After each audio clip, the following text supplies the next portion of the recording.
Hey everyone, welcome back. Today we're diving deep into something super important for all you tech startup founders. Yeah, building tech that really works for people. Exactly, and I don't just mean a sleek design. Right. It's about the whole experience, like those moments where you're like, aha, this is Ah, amazing. But also those times when you're like, whew, why is this so complicated? been there. We've got John M. Carroll's article to guide us. Human-computer interaction.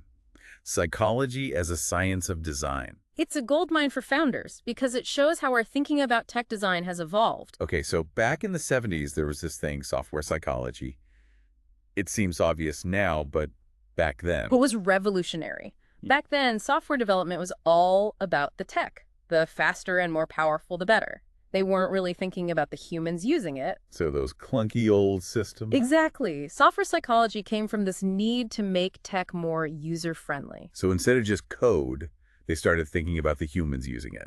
They started with programming languages, because imagine trying to learn a language with crazy grammar rules. That's what it was like. They wanted to make them more intuitive. That makes sense. Simplifying the language probably saved countless hours of debugging. Right. But it wasn't just the code itself, right? Right.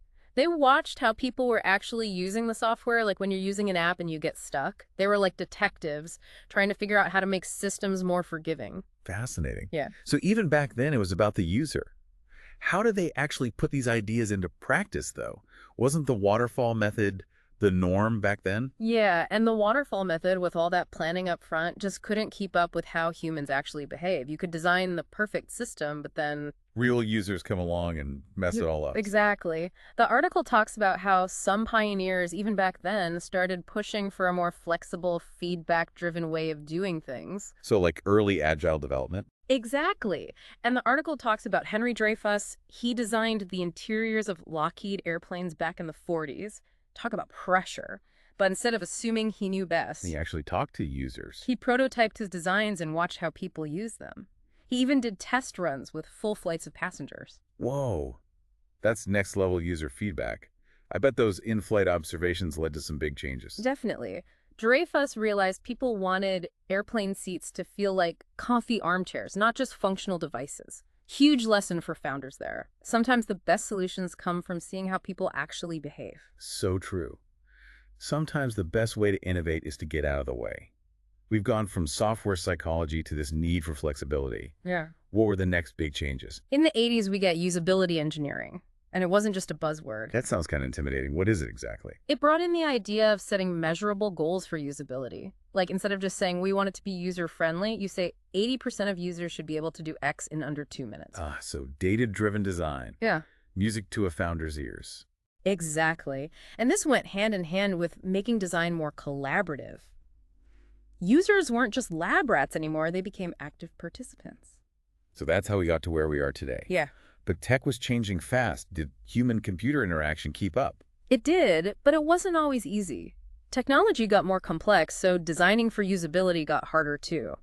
The article talks about this growing need for experts in specific areas. So you need to be an expert in a type of software, not just human-computer interaction in general. Right.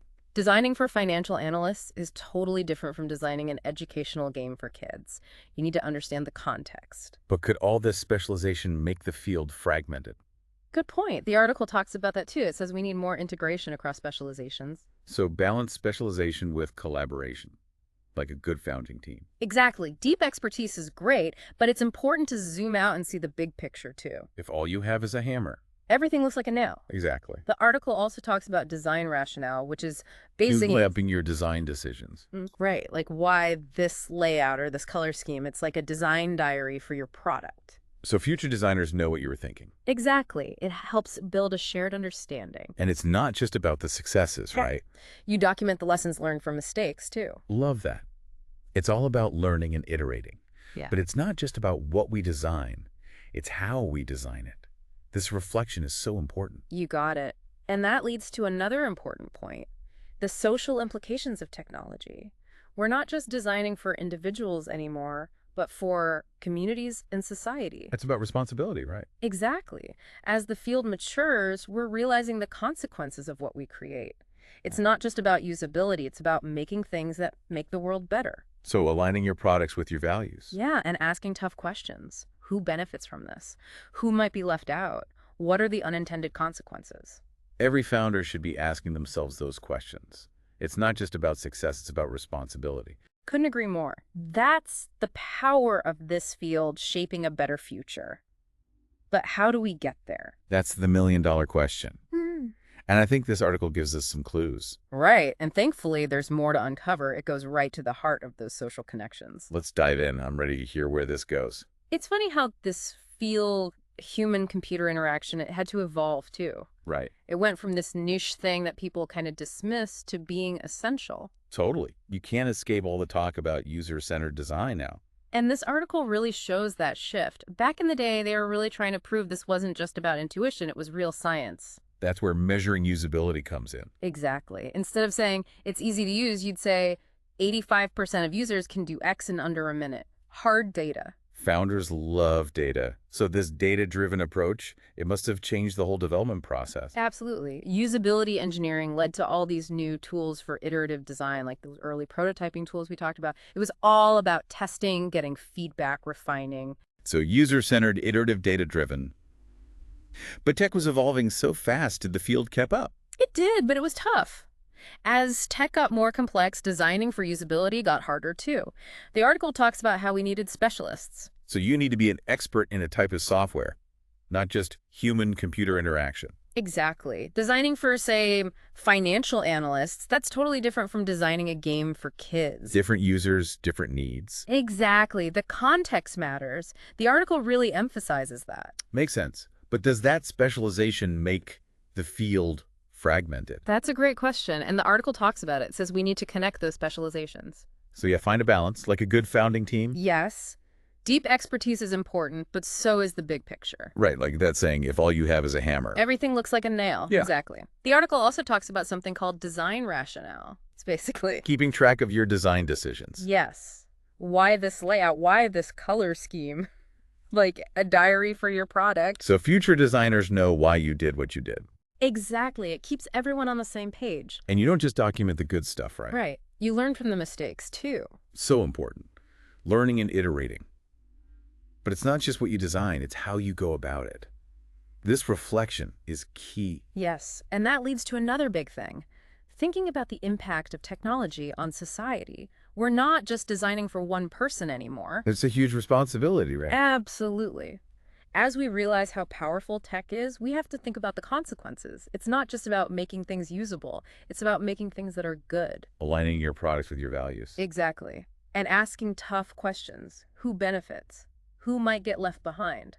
What are the unintended side effects? Those are questions every founder should be asking. It's not just about being successful, it's about doing the right thing. I completely agree. That's the potential here, shaping a better future. But how do we actually do that? That is the question, isn't it? And this article gives us some ideas. It does, and there's still more to unpack. It takes us right into those social connections we were talking about.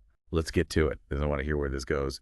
We're back, ready to dig into the last part of this article. You know, it's amazing how this article from '97, it's like they saw the future. Right. They were already talking about email, virtual reality, all the stuff that's huge now. They were ahead of their time. Yeah. It shows how important this field is for understanding these big societal changes. Totally. And it gives us a way to think about the future. It's not just about someone using a computer by themselves anymore. It's about connection collaboration. Exactly. So let's talk about cooperative activity. What does that even mean? Yeah, how does that change how we design tech? It's about understanding how people use tech to work together. Like all those tools we use, email, project management apps, even social media. They're all about connecting us. Right. And that changes everything for design. Right. Because you're not just thinking about one person using a system, you're thinking about a whole group. And how they interact with each other, too, not just the tech. Exactly. It's a whole other level of complexity. You have to think about group dynamics, communication, how decisions get made. So you're designing for collaboration for those aha moments that happen when people work together. Yes. You want to make it easier for people to share ideas, to be creative, to work together seamlessly. Like the difference between a bad conference call and a really good virtual meeting. Exactly.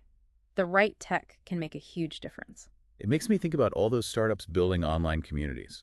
It's not just about building a website or an app. It's about building a community. Exactly. And that's hard. You need to think about moderation, making sure everyone feels safe, making sure it's a place where people actually want to spend time. It's a huge design challenge, and it's really important work. It's amazing that they were talking about all this back in the 90s. They were way ahead of the curve. It shows that the basic ideas of this field, they're timeless. It's about understanding people, their needs, and designing tech that feels natural and enjoyable. So what's the one big takeaway you hope people get from this deep dive? That designing tech, it's not just about the tech itself. It's about the people. They're not just users, they're people. Right. And we need to design for them. Understand them. Yes. And create things that make their lives better. It's not about the tech, it's about the impact. Exactly. And that's what this field is all about. It's about understanding empathy and never stopping learning. And as founders, you have the chance to shape the future of all this. It's about always being curious, asking questions, putting your users first. Because when you get that right, the tech itself, it becomes almost invisible. And that's the goal, isn't it? Building tech that just works. Exactly. Tech that helps people connect, create, live better lives. And on that note, we'll leave you with this. How can you understand your users better? How can you use tech to make a difference? Keep those questions in mind, keep exploring, and until next time, keep those deep dives going.